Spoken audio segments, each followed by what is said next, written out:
This is a disclaimer. This podcast features 4 professional idiots who share their insights and anecdotes. This podcast is intended for entertainment purposes only. This podcast represents the opinions of the guests and should not be taken as medical, legal, or professional advice.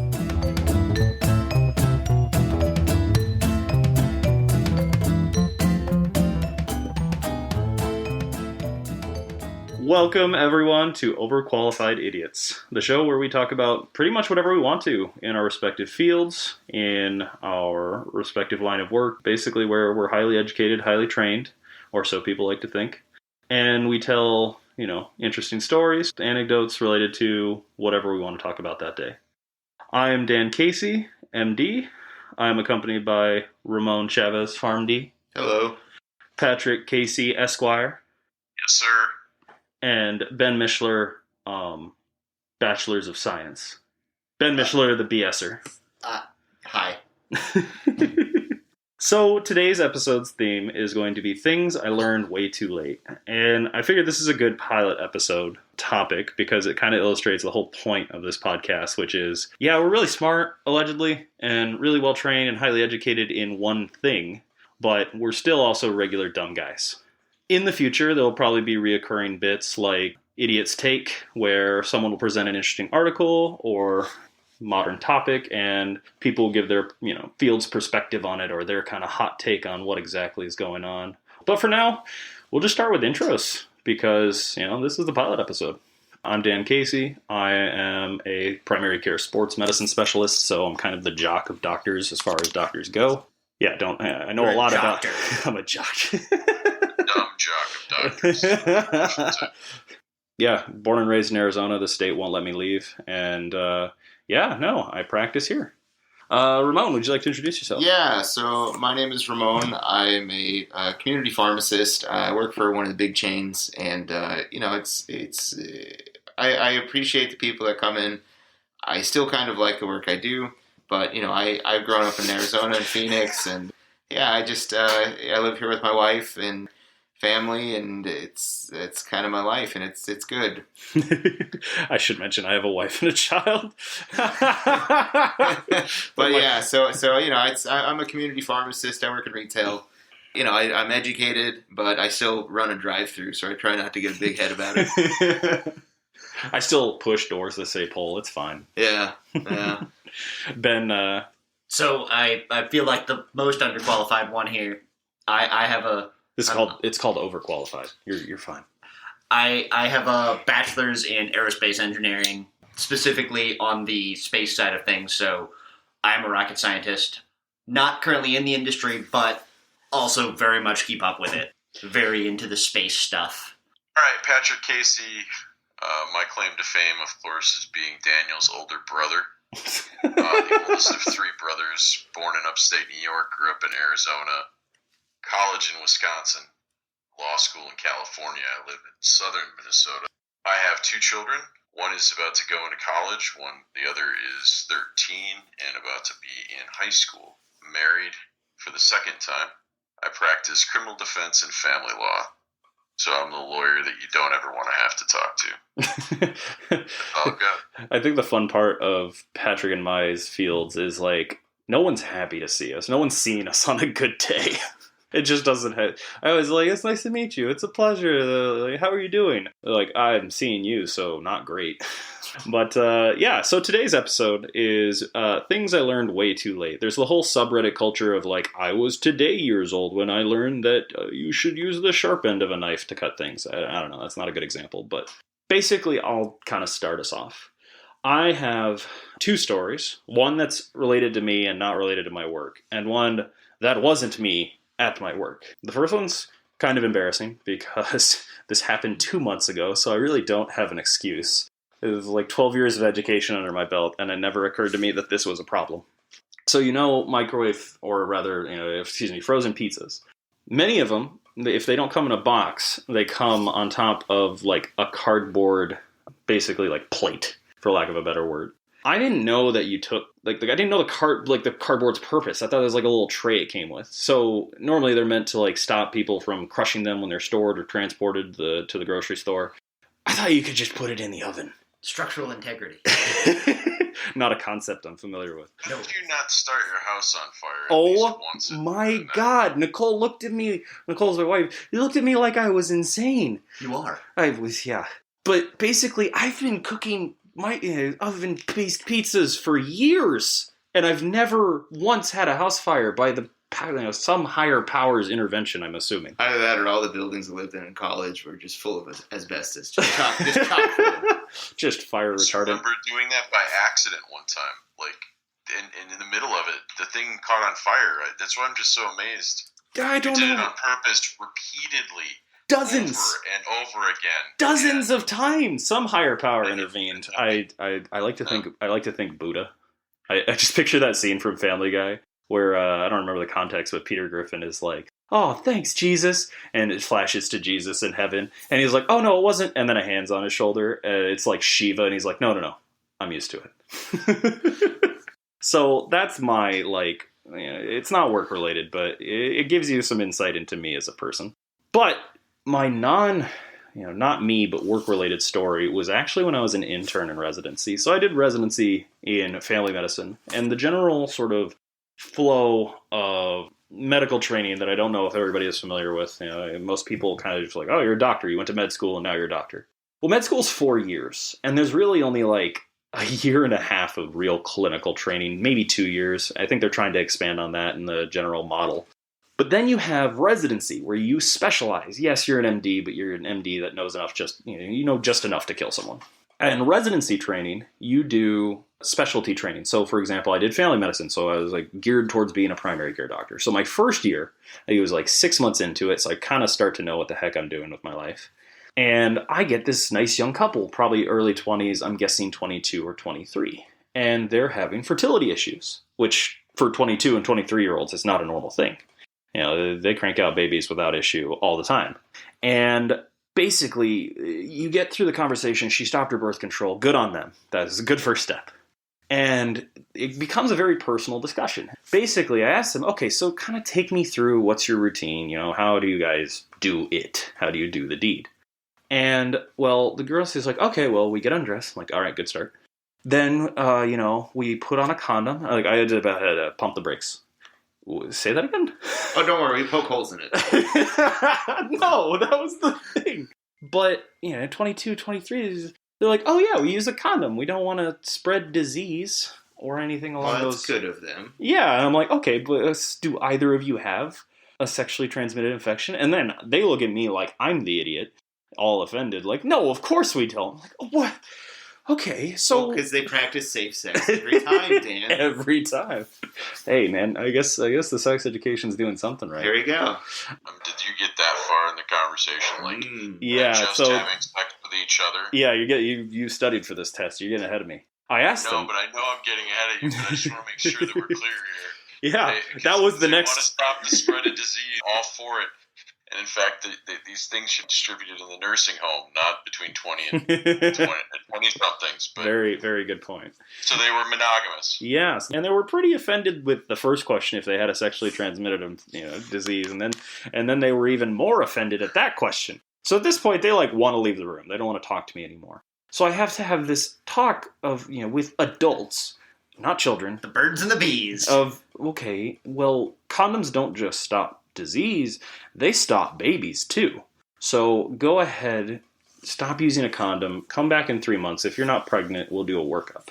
Sure enough, 2 months later, she's pregnant. So that was one of those, okay, never assume anything. Never assume people's knowledge. I had that fairly early on in training, and I didn't realize it was going to be so blatant. So does anybody else have a story? Yeah, mine is not... This is Ramon. Mine is not work-related. It is personal. There's a chain of food places here called Salad and Go, which Salad and Go, if you're listening and want to sponsor us, please give us lots of free salads. It's too soon for sponsors? Who knows? We'll see how the first episode does. But to the moon. But essentially the business model of this place is you go through the drive-thru, they give you a salad, and you go. And the good salad... Name. Yeah, it's a good name, right? Makes sense. I can understand it. Can't possibly confuse this. So your salad comes in a to-go container, like any other salad place would or to-go food item would. But the thing that I always had trouble with for, every time I've been eating there is the salad isn't mixed up enough when you pour the dressing on. So what I thought in my head that was genius was I put the salad on the dressing, closed up the food capsule, and then I shook it up like crazy to get everything uniform and everything throughout the salad. And I thought I had discovered this new science. And so I told myself, I'm going to go talk to the next time I go through the drive-thru and tell the person who works there that this is a new way. You should tell all your customers how to evenly mix up their salads. I ran this by my wife first, and I said, look at this. God. we had Salad and Go about a week ago, and I told her, check this out. Okay, you got your salad, right? Put the dressing on, close it up, shake it up and down. Look at this. Now the salad is nice and uniform, and it's ready to go. My wife turns to me and says, look at the lid. And so I grab the lid, and those instructions that exact thing is printed on the lid. So my wife turns to me and says, you are a moron. I award you no points. And may God have mercy on your soul. It's funny, too, because when you look at the actual container, like, it's not a lid in that it's just a flat plastic cover. It's the same shape and size as the food container. So it's exactly designed for that purpose. So apparently everyone's been doing that. I just discovered that, and I thought I was a gosh darn genius. As you can see, I fit perfectly for this podcast. I'm in the right place. This is exactly what I wanted. These are the stories that I want. They don't always have to be work-related, which is the fun part. But I hope they're usually not work-related. Because if it's work-related or like in your training, then it's like, oh shoot, I could hurt someone. Or something like that.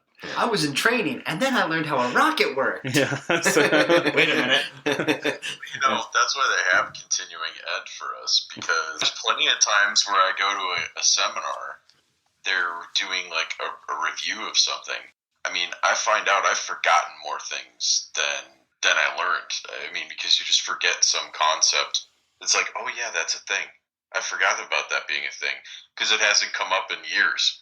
But you're there and it's a thing. Like, okay. And then, of course, inevitably, like a week later, the thing comes up and you're like, well, damn good thing I go to these CLEs. Otherwise, I wouldn't remember. Oh, so they're called CLEs for you. Yeah, continuing legal education. Yeah, that obviously makes sense. We have CMEs. So is that by chance continuing medical education? Smart man. Yeah, you studied for this test amazing. Too. Wow, you just learned something new today right now, Dan. Put it on the list. I mean, there you go. It made sense. I just didn't think about what the adjective or the adverb would be. But anyways. So yeah, so CMEs for us, in medicine, in order to be board certified, you recertify every 10 years in your field. By that time, you're supposed to have completed a certain number of like CME credits. So people always ask me, it's like, wait, you're done being a doctor. Why are you still going to conferences? There's new stuff in medicine. Like, there is literally, like, things that I learned that was gospel truth in med school that was outdated a year later. That was just like, okay, we don't do that anymore. We kill more people than help. Or something. That's drastic. That's dramatic. But point being, medicine's evolving. We're practicing. Everything is changing, so you want to stay on the up and up. With law, Patrick, how often do you guys recertify, and do you have those same credits? I just don't know. Every 3 years, we have to have allotted a certain number of credits, so there's no recertification process. It's just remembering to push the right buttons to send it to the people that need the information that you've got your credit hours in. I typically stick to, criminal 2 CLEs every year, which is the family law CLE. It's a two-dayer up in the cities, which they haven't held in person for 2 years for obvious reasons. Yeah. And then what they call the Criminal Justice Institute, and that one's a little bit better, I think, just because they do like a bunch of different breakout sessions and you can pick and choose. Well, if you're really cheater, you can attend like 3 of them. So you start one late, so it's already, and you just like burn through the breaks. And no, I got it so I could get more information in the same amount of time. That doesn't mean I get any more credits. It just means I get more information for the same time I would be sitting. But anyways, yeah, that's what we do. That's what I do, anyways. Every 3 years, you got to submit so many credits, and I always have way more credits than I need. I'm never that person scrambling around going, "Oh heck, I gotta enter this in June, and and be done with it. It's just a matter of remembering to actually, put the information in the app and send it along. Well, I was going to say, we have a similar process in medicine where I feel like I'm probably more of the, creature of necessity scrambling at the end to get enough. But now that I actually consistently go to conferences, or in this case, attend virtual ones, which, by the way, this year, they're going to be in person. I don't know how people feel about that, but the AMSSM, which is the American Medical Society of Sports Medicine, is having their first sports medicine conference in person since, 2019. Ramon. Now that we put everybody to sleep. Yeah. Ramon, what is, just to kind of spitball off this a little longer, what is the certification or recertification for, community for pharmacists? Yeah, so we have a pharmacist license that every 2 years you just submit 30 units of just CE. It's just continuing education. There's no continuing. It's not CPE. It's just CE. You don't have. You guys don't need the define. Like I said, you just put pills in bottles and count by five. Count by five. I still run a drive-through. We don't get a big head about it. Yeah, we intervene when it's necessary when we see an obvious drug interaction, so we don't kill you. But it's you just submit your CE, and then occasionally the board will audit you, and then you just have to go. Here's all the list of the CE I did. Wait a minute. You did a credit in underwater basket weaving.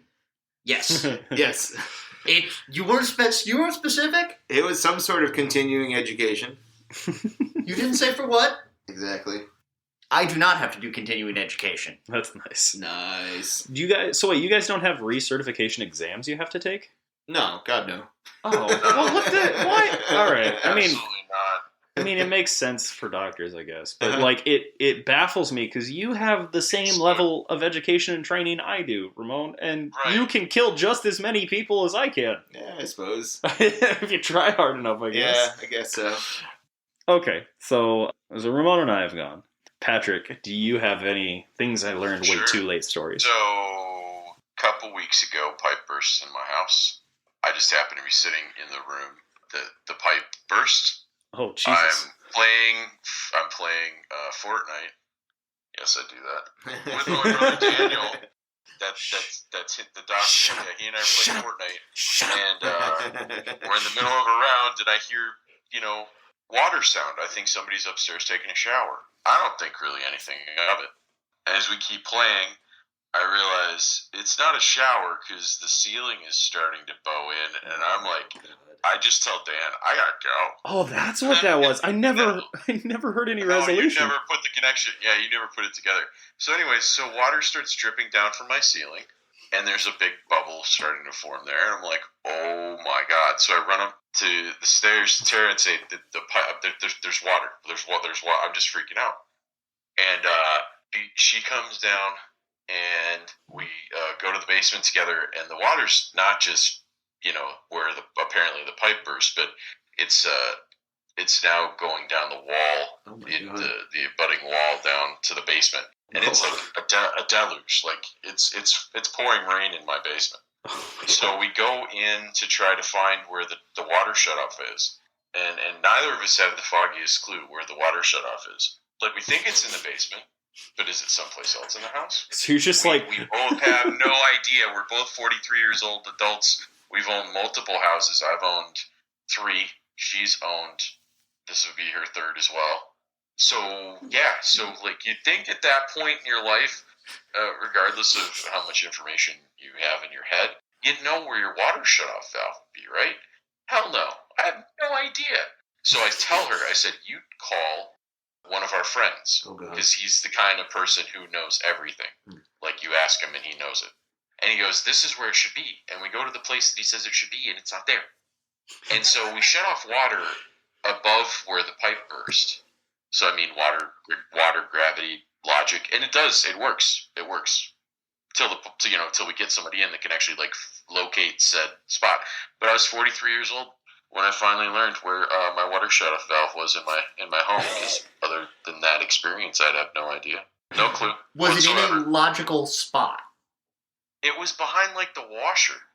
Like, it was where water's coming in from outside, certainly, but it wasn't where it should be, apparently, by the water heater, the furnace. Wow. It should have been on that wall, and instead it was on a wall that was, we got the water stopped. Everything's now fixed. I've got the insurance claim done. And so when things go bad in your house, and thankfully we're home. I was supposed to be at work, catching up on some things after vacation. We were going to go out shopping, and instead we had lazy morning kind of thing, and thank God we did. Otherwise, it'd be like replacing floors. It would be replacing, personal property. God forbid my Xbox Series S. No! or my 75-inch TV, but thankfully it wasn't that bad. I go to see Elise and I go, oh, I forgot that I knew that. But when it comes to, like, daily life, right? So when you do the type of job that I do, you obsess about things quite a bit. And part of that is you have a reputation, integrity. Everybody knows everybody. I mean, I'm in southern Minnesota. Everybody knows everybody in the legal community, right? So you want to have be on good terms with as many lawyers as you possibly can, even if you are in court against them. But there's one thing that I've learned, and I've been imparting this wisdom to other human beings whenever I possibly can, including my son. You cannot let people live in your head rent-free. You just can't do it. It doesn't matter what it is, whether it's a client, customer, even, your significant other, your kids, whomever it is that's in your head and making you upset. They can't live there rent free because you're letting them live there. They are not thinking about you. They don't care about you in that moment. They're not thinking about that interaction that you're obsessing over. It's only you. And so that's the way I've framed it is do not let people live rent free in your head. And that's made me a happier person because as soon as I start obsessing about that thing, that as I'm sitting on my couch, I can't do anything about whatsoever. So why am I wasting my free time obsessing about somebody else's problem or issue or whatever, when I could just be sitting here enjoying my life and enjoying the things that are happening, being more present. I guess I just learned that this last year. I don't know if I was 42 or I was 43 when that finally, stop letting people live rent free in your head. They don't care about you. They're not thinking about you. Thinking about this. So don't let people live rent free in your head. We should stop playing Skull with Glenn then. Oh God, yeah. For those who don't know, Skull I don't know is what that means. It's like a Imagine betting, poker. yeah. Imagine just simplified poker. It's down to the bare bones of it's a lying game. And we have a friend who we were playing it with, and there were 5 of us playing, and we knew what he was going to do. We knew what he was going to do. And he did it anyways. And we let him. And we kept losing. Yeah. And it's good. I feel like that's really sound advice because I can't tell you how many interactions I have with patients. I think everybody who's worked in customer service, which ultimately healthcare to some degree is. Anybody who's worked in a service job just knows that awful person who comes in and ruins your day. And sometimes there's multiple of those people. Sometimes they come in waves. And I can't. Ruin your day. Yeah. You let them. I know. And Yeah, I think you that's have control over that. Yeah, I think it's sound advice, and I think it's things people need to hear and realize that ultimately, we talk about internal versus external locus of control in medicine. It's okay, did this person do this to you, or are you letting it affect you? So that being said, going back to your story, Pat, I love picturing you running around panicking, looking for some magical valve to turn off. Is it over here? It exists, and it's raining in my basement. Because you don't really panic. You're a calm. In case anyone can't tell by the monotone voice, he's a very even keel person. It's just he's got the whole resting murder face, and in court, I bet you can stare daggers. But picturing you losing it and running around panicking is something I wish I could have paid. Because on my end of things, to tell that side of my story, I just hear I gotta go. Oh, shh. And then audio just cuts. That's what you didn't know on your end. Because even though I am panicking internally, externally, I appear like I'm calm, cool, and collected. In that instance, no chance. It's outside of my comfort zone completely.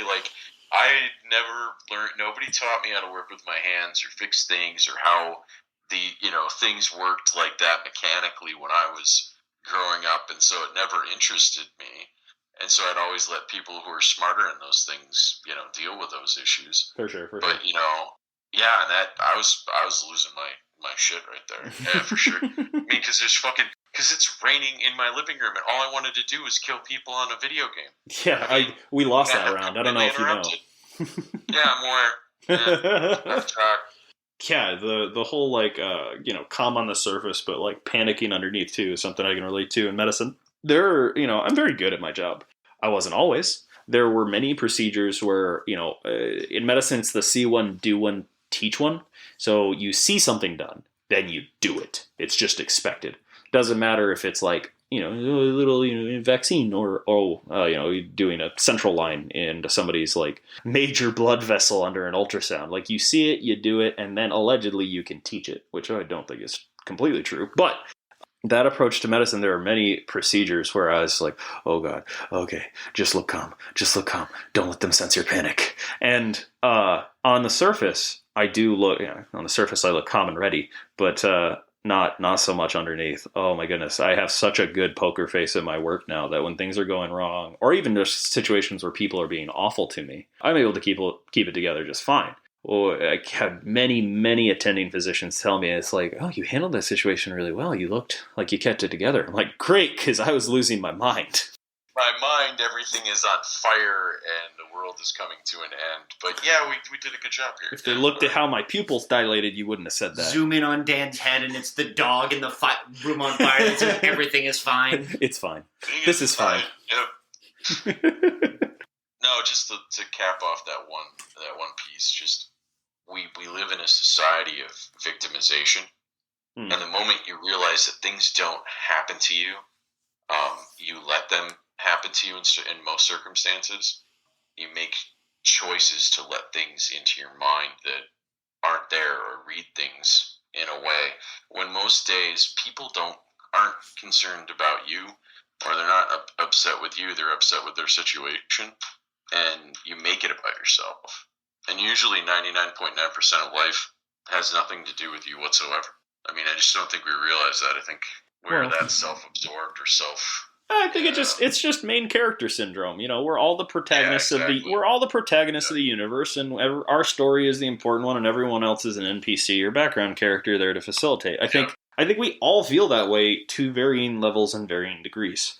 I mean, we're highly educated, highly trained people, allegedly, and I feel like half the time I don't have have the confidence I exude, or always, there's always that little bit of doubt. Imposter syndrome. And I've gotten better. After however many years in practice now, I feel like that feeling gets better, but in my personal life, in my interpersonal life, in my relationships, sometimes that still creeps in, and you have to knock it down in terms of like, okay, I'm not that important. I am, one of 7 billion specks of dust, and I really shouldn't let this bother me. I shouldn't be upset about X, Y, Z, because they're probably, like you said, they're probably not even thinking about it.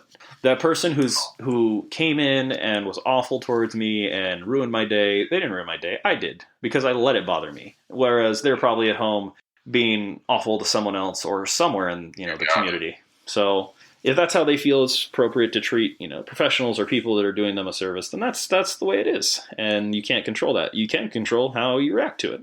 Anyway, soapbox over. Ben, tell us more funny stories.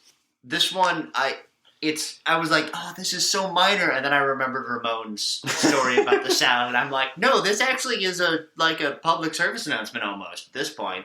So when you think of like us being, I think those with PhDs at level of education represent something like 0.1% of the population of the planet.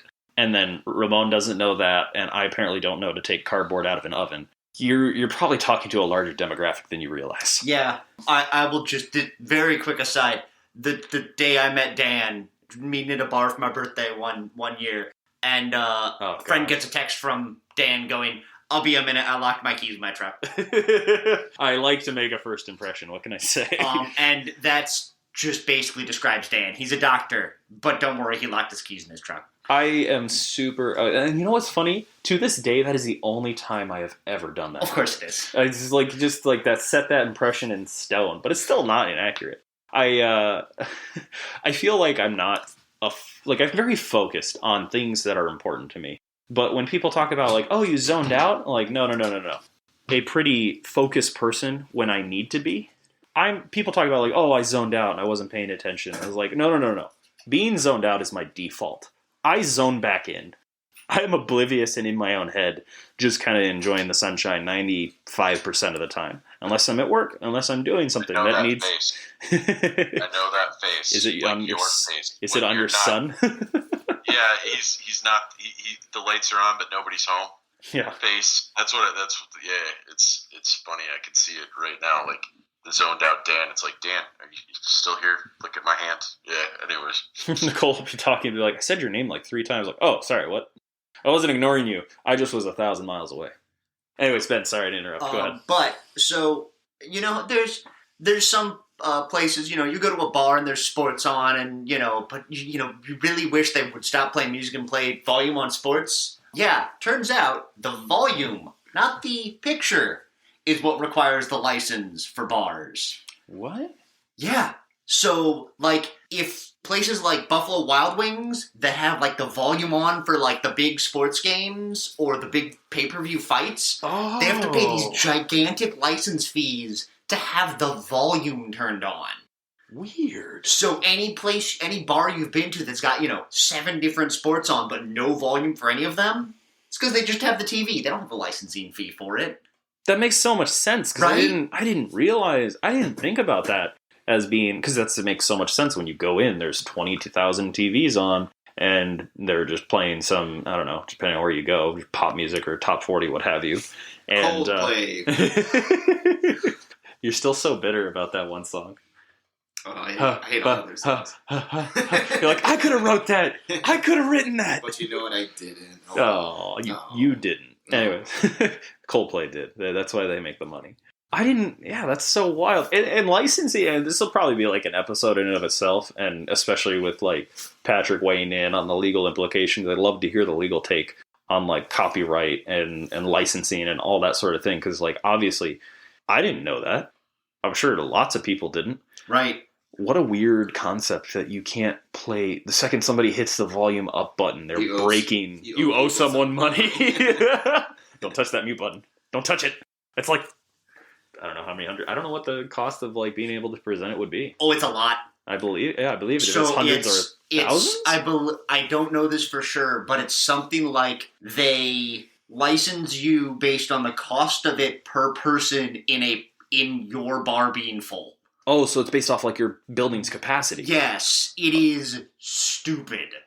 Okay. That being said, that's a cool story. That's not that exciting or embarrassing. I know, but also public service announcement. Yeah, because the water main thing, I have not owned a home. I have never been a homeowner. I don't know where the water shut off valve. But if that happened right here, right now, oh God, we would just be swimming. Yeah, and because I know there's 2 water mains. There's an inside shutoff valve and outside shutoff valve. One that's usually outside by your water meter. I have no idea where the inside one is in our house. I did know about the salad part. I feel like I've eaten a salad. Maybe it's just a comment on the fact that you don't eat salads very often. That could also be the case, yeah. And can I just gripe for a minute? I love Salad and Go. They get me my food in 30 seconds. Salad and Go are looking for sponsors. Please give us free salads. Salad and Go. We'll be big fans. You'd be big fans of us, and we can sponsor. Yeah. Anyways, the lines to Salad and Go. Oh, I don't know if it happens to you guys. There's always every lunch break, because I have 30 minutes for my lunch break. I see patients. Usually, it ends up taking well into my one quote unquote hour long lunch break to see all of them based off the volume I see. But the Salad and Go lunch lines, they're 20 cars long. Even if you're seeing a car a minute, that's 20 minutes to get your salad. Yep. So anyways, that's my one gripe about Salad and Go. I absolutely You're too popular, Salad and Go. Will you stop it or build more? Or build more locations right near my work? Your product is too high quality at an affordable price. Salad and Go. That's my gripe. It's not even a real gripe. Yeah, I don't really have any stories of work related. I learned this way too late. That would be relatable or be interesting. Yeah. It's a lot of just oh shoot, I probably should have known that going into this patient encounter instead of finding out on the tail end. There could be some legal ramifications, right, Patrick? Probably shouldn't talk about mistakes or things I didn't know in the medical practice. So that's what training's for, and I feel like doctors, and mind you, I'm speaking for myself. I'm the jock doctor, Mm-hmm. who. It's funny, Pat, you brought up how much you forgot, when you go to a conference. There is so much like family medicine, primary care chops that I am losing day by day. My wife Nicole is a resident in family medicine, and she's come home several times talking about an interesting case or an interesting patient. I'm like, oh, I forgot that was a thing. Oh, I should know that. I mean, 95% of my patients are just sports medicine, so I'm just working on bones all day, and she'll come home with something like, oh shoot, I learned that in med school. How did I forget that? Because you haven't used it since med I school. haven't used it for 2 years. As a pharmacist, the same thing happens in retail. You see the same conditions over and over again, just the outpatient stuff. And as soon as you start chatting with a friend from school that's inpatient, you go, oh yeah, that's right, we learned about that. Oh God. It's crazy. Just, you use it, you lose it. Yeah, Pat, is there anything, at least in your reoccurring, because I don't know anything about law or what cases and court dates look like. Are there things that you learn that go fast that you're like, oh shoot, I need to relearn this again? The law changes every year, so we have to get these updates. Trying to keep track of the updates and the changes in the law are troubling by themselves, but then to try to see how the legislature has screwed up something that was previously not that way, and how that's going to adversely impact my clients is kind of like looking at a crystal ball. I always put it like it depends on what the judge ate for breakfast or what the law says. Oh, God. It's just there's so much more of a human component in the day-to-day decision-making process. You have to know the people that are making the decisions very well, and if you don't, then that can be a problem for you. But as far as I don't know where it's actually like, oh, yeah, I forgot about that in the middle of a court hearing. I do get plenty of, I have 3 associates and a partner, and I'll get questions all the time about their practice areas, and some of it I don't know at all, and I'll just give my, factual, practical, pragmatic perspective. But in the other situations where it's my practice area and they just ask me a law school exam question, a written fact pattern somebody made up to try to get you to try to be a pain in the butt. Well, real world stuff happens like that and comes in. And sometimes I've just said, here's what I think the answer is. Here's the best way we should handle it, which isn't necessarily the answer. But I don't know if I'm right or wrong because of the interactions, complexities of, sometimes when you're talking about family law, federal law comes into play when it comes to custody and child support. So interactions between different areas of the law. I worked for a small town as a city attorney, and they ask some really challenging questions, and then at other times they ask some really we're gonna this is what you're gonna spend money on to get me to answer a question. Are you serious? Best example I can come up with off the top of my head is there's a statute that says cop cars can only be a certain color. Okay. And and they just got a new police car and they put a wrap on it, and it doesn't look exactly like a certain color. Oh, so it's not readily identifiable. I had to have the chief of police. They said, well, it looks kind of gray. It doesn't look black, and gray is not a color that they can be. It's more of an onyx. It's an onyx. I know, right? Yeah. Oh no, it's that. Yeah. It needs to be a midnight black. So I sent a text message to the chief of police, and I go, send me a picture of the squad car. Because I'm talking to 2 other lawyers and a paralegal about this question. Because I'm sitting here going, what? Why are we doing? What are we doing? Well, I don't know what the car looks like, so how am I going to answer this question? He sends it to me, and my response, my legal advice at that point is, it's fucking fine. My response, it's fucking. And then so we get on with the city administrator during this conference after we've answered all of the questions that they have, at least the way we think it would be the best way to approach all of them. And we get to the cop car, and I tell her, here's my legal advice. It's fucking fine.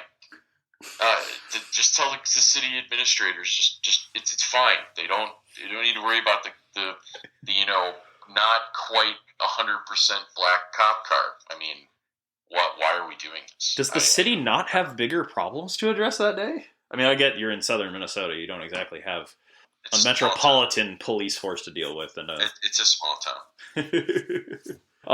But is that something that people outside of the city, even like the city legislator, even know about? Like, could somebody who lives in that small town be like, well, I saw this cop car and it pulled me over, but it wasn't exactly black, so I didn't know it was a cop car. It's not a clown car or a fire truck. It was obsidian. It wasn't midnight black, so I knew it couldn't be. What does it matter? I mean, what does it really matter when you could have an unmarked vehicle? Right. Yeah. Why is that? I have no. I mean, it's part of a state statute. Pull the lights off of it. That's true. Make it unmarked. Yeah, I know, exactly. Certain criminal charges, though, someone to be in a fully marked squad car and be identifiable. Like, if somebody gets pulled over and they run away, that potentially, possibly, perhaps could be, well, it wasn't black. Well, no. It's a fully marked squad car. It's got the spinning lights and it's got the insignias for the jurisdiction on the side of it. And yeah, let's debate the color between onyx and black. Yeah, right. That's not going to fly, but that's kind of the thought. You wouldn't go with that with your defense? If I were the defense counsel, no, I don't think I think you're grasping at straws at that point. Ben, I had a question for you, actually. So you're working in like a kind of material sciences sort of job right now, not related to your field. How do you keep up with, because you don't have continuing modules and whatnot. Is it just self-study? Is it just like kind of reviewing? Self-study, experimentation. You just got to be real smart. You experiment with rockets? Oh, how do I keep up? How do I keep up with the industry I am trained for, not the industry I'm working in? Yeah. Well, I mean, early days, a lot of it was actually straight up experimentation. This is like 50s we're talking about. But now it's a lot of, I should read more journals, but it's a lot of just keeping up with news and such because it's such a expanding industry. So like following SpaceX and those types of things. And like even more than like SpaceX is the easy one to follow. It's right, the small obviously. ones. Like, there's this, this group that's trying to get into launch, but they currently have a owner who is affiliated with Ukrainians, and the DOD really doesn't like that, and so that's geopolitical really fast. Huh? And that was like news within the past 2 weeks. So yeah. Wow. Well, I was going to say no field is apolitical. It seems nowadays. I mean, I didn't think healthcare with the pandemic was going to be what it is. I mean, it's kind of interesting because working in healthcare, I trained, and this is we're 2 years going on, year 3 now of a pandemic. My training in musculoskeletal medicine, I can't examine your joint over the phone. I can't do an injection. I don't have a long enough needle to inject you from home. I mean, that should be its own episode, is the politicization of our relative fields, or just interesting topics to talk about. We can delve into that more later. But I just wanted to probe your brain and see what you do in your own time to keep up with, what you learned in college, what you learned for your degree, and how that's going to apply to what you eventually want to do. Because I assume you want to do something related to in relation to aerospace engineering. Short answer is I haven't been as much as I should, and that's when a graduate degree comes in. I feel that. I feel that in my bones of the especially in med school and training. I think anybody in healthcare or training in healthcare will know. I never feel like I'm reading enough. I never feel like I'm studying enough. Well, yeah, because you've just gotten done with 10 years of your life of just what are you doing today? 12, but who's counting? Not me. I sacrificed my 20s for medicine, and now I have a son, so we'll see what my 30s look like. If it's anything like my knees, it's going to be very loud. But does that happen to anybody else? I was going to say, does anybody else's knees pop when they stand up now, or is that just me? Nope. Okay, good. All right. Welcome to the 30s. That's right? just what your 30th birthday. What do you think, Pat? Does that sound about right? It didn't start happening for me until I was in my 40s, to be honest. Captain Good Knees over here. Yeah, well, I don't take very good care of myself, but my knees didn't start hurting until I was in my 40s, and all of it's starting to hurt, and I'm dying slowly. You inherited the good knee genes. Yeah, I guess. But What no, were you gonna say? politicization of our respective professions, and all, and immediately I'm like, wait, you do realize that all the bad lawyers become politicians, right? Like, that's how it happens. Like they can't hack it in the private sector or even in public life for that matter as an attorney, and or have aspirations of changing the world and have that thwarted by running for office. That wins that episode. My list is much dumber than that. I think we need to have some more fun with this before we start getting into the serious topics. I wanted to keep this lighthearted, but in the first episode, we're delving into the politicization of our various fields. So and I'm just crying in the corner. It got serious real fast. Ramon scares easy. We got to keep this light. When you're living in a society right now where everybody thinks they know everything, yeah. I mean, like, come on. I mean, everybody's knows more than we do about what we do and what's going on. Listeners, you're all very much smarter than us. I believe it. That might be true. Just depending on the very thing we're talking about at the time. Yeah, that's the fun part of my job is I have people come in, and I can't tell you how many people are just like, well, I read on this blog, and I'm like, what? Seems reputable. Your Google search isn't the same as my medical degree. It's like those silly cups, which, by the way, my favorite one of those is the IT one, which is or a programming one. There's a programming one. It's like your Google search isn't as good as my Google search. Correct. Which is true for medicine, too. I don't necessarily use Google, but I do look up things on the fly because I can't possibly know everything at that moment. I mean, if it's a simple problem and something I see all the time, you've got a cold. Yeah. Well, for me, it's more like, oh, you have arthritis, and here's your options. Or, oh, you have bursitis, and here's what probably is going to help the most. And these are your options. That's the thing. I know medicine has this hierarchical, patriarchal sort of people used to be told by their doctor what to do and ordered to, and if they didn't do it, they weren't their doctor anymore, or something like that. Now, with people's access to the internet, to this plethora of information, you're right, Pat, everybody knows everything, and they know what they have when they come in. Until they don't. WebMD tells me I have cancer. And here's why I think that. The thing is, I take the extra time to tell them why I think is going on. And majority of the time, I think people actually appreciate that. They appreciate, expertise. That's why they came here. And here's how I'm going to fix your pain. That's the nice thing. I treat pain and function, which is what you can always try to get people to do. In primary care, I can't get people to get their blood pressure under control until basically their vision and kidneys start to go, and we're talking dialysis. So my field's great. I love what I do because sports medicine's my passion, but at the same time, my problems are also easy and very tangible and very there and interfering with people's lives. So people want a fix. Ramon, how many people actually have you explain what the medicine's going to do? Actually take you up on that. Would you like a consultation? I go to the counter. What's that? You know what? It does happen more than you would think, but less than I would like. So I would say if on a given day, it's probably about maybe 30% of the prescriptions that go out that are new. People want me to talk to them, but part of the law though is I have to offer consultation on every single one.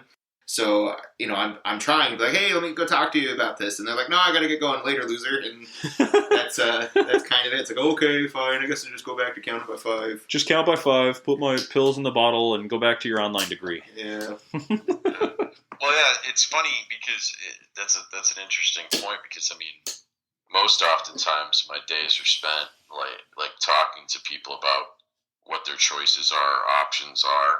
It's not making erudite legal arguments before a court and filing huge memorandums of law or briefs with the court to persuade them to do. It's usually just trying to persuade my clients to do what's best for them.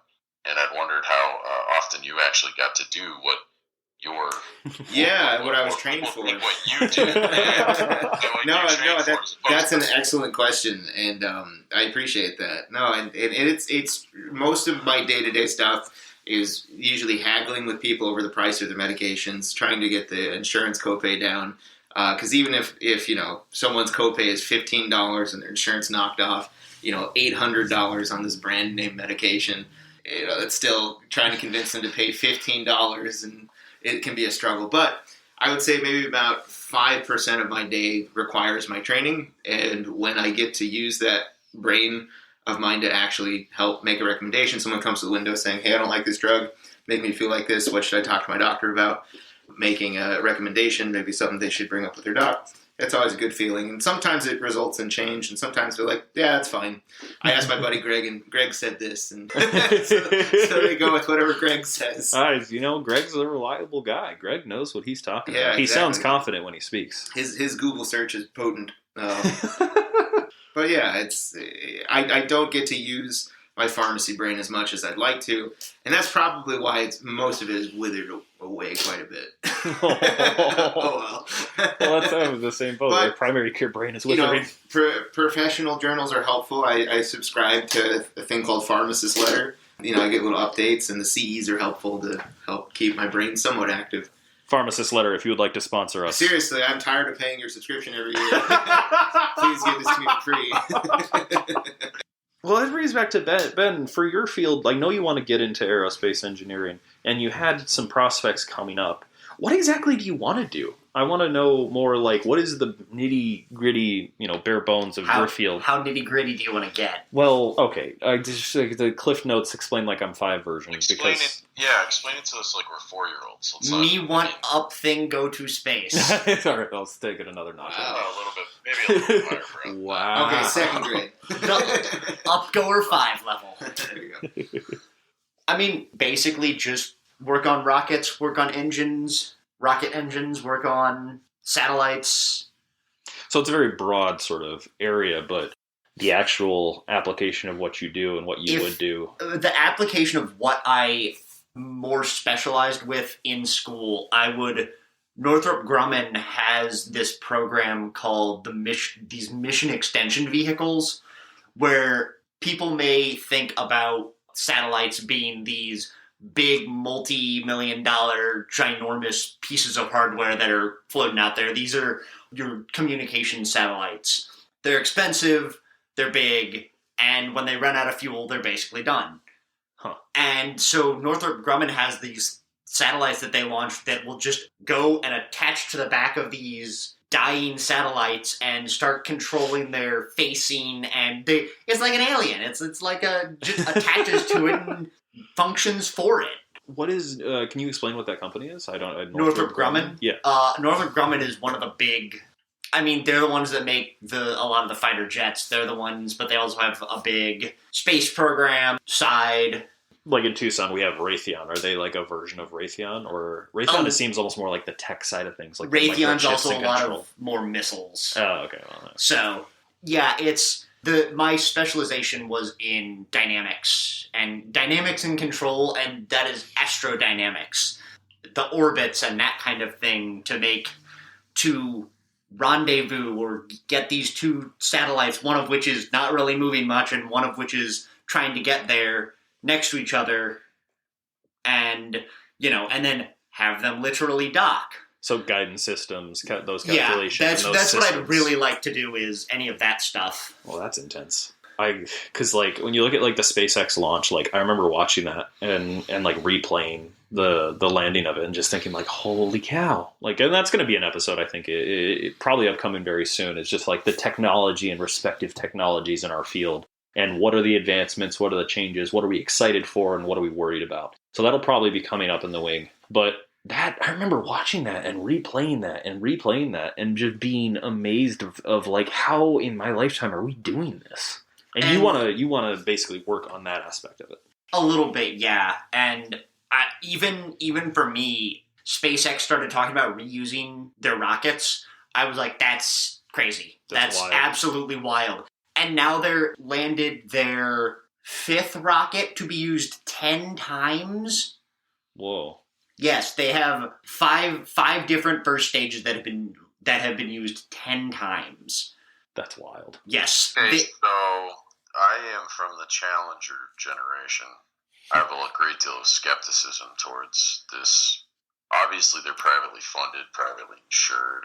What are they doing differently than what NASA was doing that would make it safe for them to use the same materials over and over again, and in short periods of time. I mean, it seemed like NASA would take 1,000,000 years to put a shuttle up. If the weather wasn't perfect and the orbit wasn't perfect and everything wasn't perfect, it'd get scrubbed for weeks or days or months. And so I'm just like, what's different in the science and in the material? The long and the short of it is, the space shuttle was unbelievably complex and extremely over-engineered. I say you have to remember, no, people may not know, the space shuttle had a bunch of its requirements given to NASA by the Air Force, because we were in the middle of the Cold War. Oh, that's right. It was supposed to possibly be a from-space bomber. Like a combat, yeah. Oh, God. Which is why it had to have wings. They've simplified it, and at this point, they just have, for a long time, for instance, SpaceX just launched their, I can't remember if it's second or third batch of astronauts to space. For a long time, NASA's like, new booster, like, that's it, new booster. Oh, cool. And it's like, okay, that's fine. And they done the reviews on all of these boosters enough so that NASA will let them use a reused booster. So the specifics I don't know, but basically it's the heat shield tiling that the reason that Columbia failed was crazy complex, and that was honestly most of what had to be refurbished on the shuttle, and these rockets don't have that. So when you don't gear it for re-entry and bombing Russia, there's a lot more liberty you can take in terms of making advancements without having to, basically not compromise other parts or other working parts. To put it in a very damn simplified explanation. And at this point, they've just got so much practice with it. Well, that makes sense. They have well over 100 landings. They have landed almost every rocket since, I'm going to get this date wrong. It's been 5 or 6 years. That being said, I think I'm going to bring this episode to a close. Anybody have any parting words of wisdom or anything that they want to add? Read the instructions on all of your takeout.